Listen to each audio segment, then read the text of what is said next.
Hello दोस्तों, आज हम पहुंच गए अपने गांव। अब मैं आपको दिखाता हूँ गांव के थोड़े ऐसे बचत वाले काम जिनमें हम लोग शुद्ध खाएंगे, अच्छा खाएंगे, ऑर्गेनिक खाएंगे और किस प्रकार से हम अपने महंगे मार्केट से बचत भी करते हैं वो दिखाता हूँ। तो मैं अभी हूँ अपने बड़ी बहन के घर, जहाँ पे उनके द्वारा जो जो मतलब अच्छा खाने के लिए, शुद्ध खाने के लिए तरीके अपनाए गए हैं। जैसे माना कि जो सब्जियां होती है मार्केट से लेते हैं तो हम लोगों को हमेशा एक भ्रम रहता है कि इसमें पता नहीं कितना पेस्टिसाइड इस्तेमाल किया गया होगा, कितना केमिकल इस्तेमाल किया गया। तो हम लोग क्या करते हैं, गांव में मैक्सिमम लोग अपने घर में ही किचन गार्डन बनाते हैं, जिसमें कुछ ऐसी सब्जियां बोते हैं जो हमारे घर के लिए काम आ जाए। जैसे लौकी हुआ, साग हुआ, या पालक हुआ, धनिया हुआ, हरी मिर्च हुआ, इवन आलू, ऐसी चीज़ें जो हमारे सर्दियों के टाइम में जितने भी हरी सब्जियां हैं वो घर में लगाई हुई हैं। तो आपको किचन गार्डन का एक भ्रमण कराता हूँ।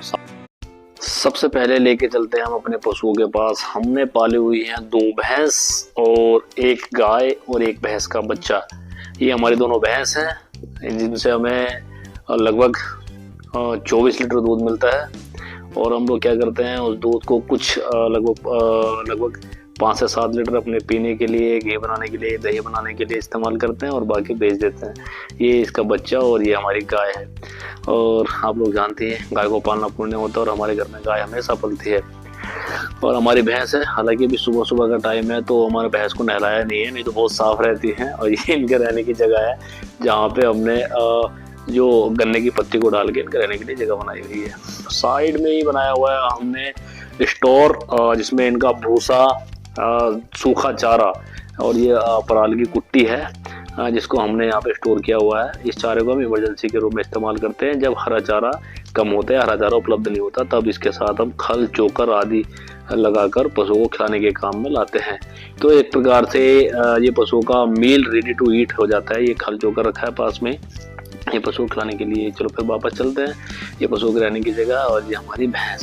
साथ साथ में दिखाऊँ हमारा छोटा सा घर हमने बनाया वहाँ पे, यहाँ पे एक छोटा सा घर। और ये घर हमारा जंगल में, पीछे हमारा खेत है, खेत की साइड में चलते हैं, यहीं पे बनाया हुआ है।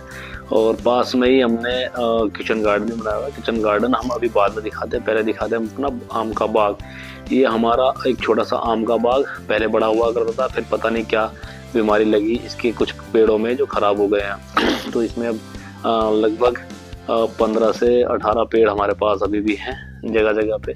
ये जैसे आम के पेड़ खड़े हैं। और ये हमारी पराल की गरी लगी हुई है। गरी यानी पराल को स्टोर किया हुआ है। ये भी सूखा चारा है, इसको हम बाद में हरे चारे के साथ मिक्स करके काटते हैं। और हरा मिलाने के लिए भी मैं अभी आपको दिखाता हूँ। ये हमने बरसीन बोया हुआ है, हालांकि ये भी 10-15 दिन का ही बरसीन है।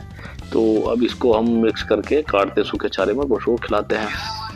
ये हमारा आम का बगीचा, आम के पेड़, कुछ जो पेड़ बचे हुए हैं वो उनको दिखाने के लिए। ये हमारी खेती करने के लिए हैरो है, हाँ, जो ट्रैक्टर से के साथ चलाने वाला उपकरण है, जिसे हम जमीन जोतते हैं और खेती करते हैं।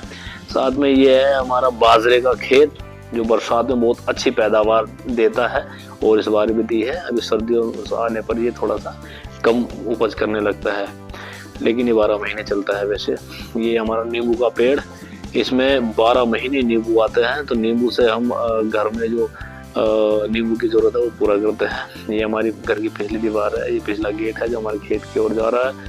हम चलते हैं अपने किचन गार्डन की ओर। अभी सबसे पहले हम दिखाएंगे आपको अपने पपीते का पेड़।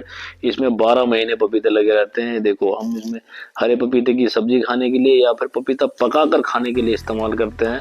और बहुत ही अच्छा पेड़ है, 12 महीने पपीता देता है। ये पास में रखी हुई है पत्ती, गन्ने की पत्ती, इसको हम एक्चुअली पशुओं के नीचे डालते हैं। अभी मैं आपको जूम करके दिखाता हूँ, जहाँ पशुओं की रहने की जगह देखो वहाँ पत्ती डाली हुई है। इसके 2 फायदे हैं, तो पशुओं को वार्म रखता है और दूसरा हम इससे कंपोस्ट खाद बनाते हैं। इसको जल्दी ही चेंज करना होता है, 2-3 दिन में ही ये भीग जाती है, तो इसको चेंज करना होता है गोबर से। और इसे हम कंपोस्ट बनाने के लिए इस्तेमाल करते हैं। अभी चलते हैं हमारे नाशपाती के पेड़ के पास। ये नाशपाती का पेड़ है, इस पर एक्चुअली लौकी की बेल चढ़ गई थी, तो ये थोड़ा सा कमज़ोर हो चुका है। ये हमारी लौकी की बेल, जिसे हमने लगभग 2-3 महीने लौकी खाई, परेशान हो गए तो लौकी खा खा के लेकिन ऑर्गेनिक लौकी थी, मार्केट से लाना नहीं पड़ता था, घर की सब्जी थी, तो अच्छा रहा। अभी भी सर्दियों में चल रही है, अभी भी हमें कभी कभी लौकी खानी पड़ रही है। और ये है हमारा जामुन का पेड़। इस बार बरसात में कुछ जामुन आए थे, इसमें बहुत ज़्यादा नहीं आए थे। बाद में ये पपीते के पेड़ और ये लीची का पेड़, हालांकि इसने अभी फल नहीं दिए हैं। लीची का पेड़ है, इसमें लीची आएंगी। और पास में हमारा किचन गार्डन में एंट्री कर दी। ये है हमारी आलू की फसल। ये हमने अपने लिए आलू बोए हैं, जिसमें से हम आलू निकालेंगे। और हम ये हर साल करते हैं कि अपने घर के लिए किचन गार्डन बनाते हैं, जिसमें हम आलू की फसल बोते हैं। और अभी आलू आप देख सकते हैं काफ़ी अच्छी फसल है। और साथ में हमने बोया हुआ है ये चने का साग। ये चना है, चने की फसल। और इसी के पास में है कस्सा। जो वेस्टर्न यूपी वाले लोग हैं वो जानते होंगे कि कस्सा और चने की कोमल पत्तियों से हम साग बनाते हैं। और ये हमें जो आलू है ये हमारे घर के काम में आते हैं। ये पूरी ऑर्गेनिक किस्म की फसल है। इसमें हमने कोई भी किसी भी तरह का कोई सिंगल केमिकल इस्तेमाल नहीं किया है। इवन हमने यूरिया भी इस्तेमाल नहीं किया है। हम इसमें शुद्ध देसी खाद डालते हैं, देख सकते हैं। इसका इस्तेमाल हम इसकी जो हरी हरी कोपल है इससे हम साग बनाने के काम में लाते हैं। और सब लोग जानते हैं पंजाब में सरसों का साग, हरियाणा में सरसों का साग, ऐसे हम यहाँ चने का साग खाते हैं। और ये बड़ा स्वादिष्ट होता है। जैसे पंजाब वाले सरसों के साथ मक्की की रोटी खाते हैं, उसी प्रकार से हम चने के साग के साथ धान की रोटी खाते हैं, मुंजी की रोटी खाते हैं। यहाँ पे मेरी दीदी साग तोड़ रही है हमारे लिए। देखो क्या वाह, कितना सॉफ्ट और कितना कोमल साग है। और आज तो साग खाया जाएगा भाई।